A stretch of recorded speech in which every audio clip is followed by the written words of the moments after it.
Audio Jungle.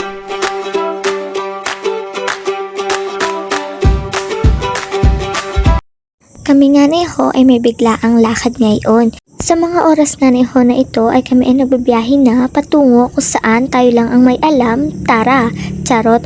Kami nga ni ay papunta na ng Bansud at medyo traffic sa part na ito dahil nga ni ay katatapos lang ng mga street dancing na naganap dito. Kaya medyo madaming sasakyan kayong nakikita. Malapit na nga kami sa aming pupuntahan, ngunit nakita namin ang tigsi-50 mga sapatos na ito na tunay ngang napakagaganda at ang quality nito ay talagang the best. Ako nga na ay hindi na magkaugaga sa pagpili kaya naman ang aking boyfriend na ang namili para sa akin. At syempre, siya na rin ang nagbayad. O diba, san ka pa? Boyfriend ko lang yan. Sige pa bebe, pilian mo pa ako. Hindi pa nga ni ako nakontento sa pagpili ng aking boyfriend. Kaya ako naman ay sige pa din ang hahanap. Akala mo naman may pera pa. So ayun, naghahanap nga pala ako at ang nakita ko ay itong sapatos na ito na napakalaki na tawang-tawa ko dahil nga parang kasya na ang dalawang paa ko pag sinuot kong itong isang piraso na to. Dito mo bilang si Sadyo! Ayo, bilang na pa ba si Sadyo?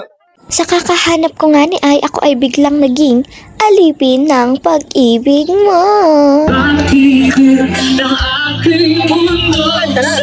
Ikaw type mo ka na lang kami.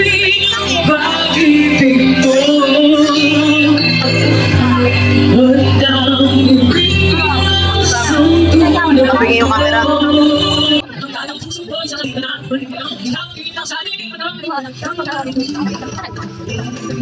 At dahil nga naging alipin ng pag-ibig, ayan, nagutom na siya.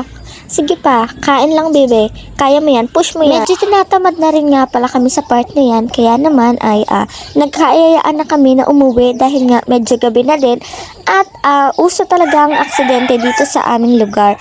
Kaya kami ay naglalakad na upang pumunta sa pinagparkingan ng aming motor at nang makabiyahe na. At ito na nga, sa part na ito ay pauwi na kami niyan. Kaya naman, bye bye bye Bansud. See you bungabong.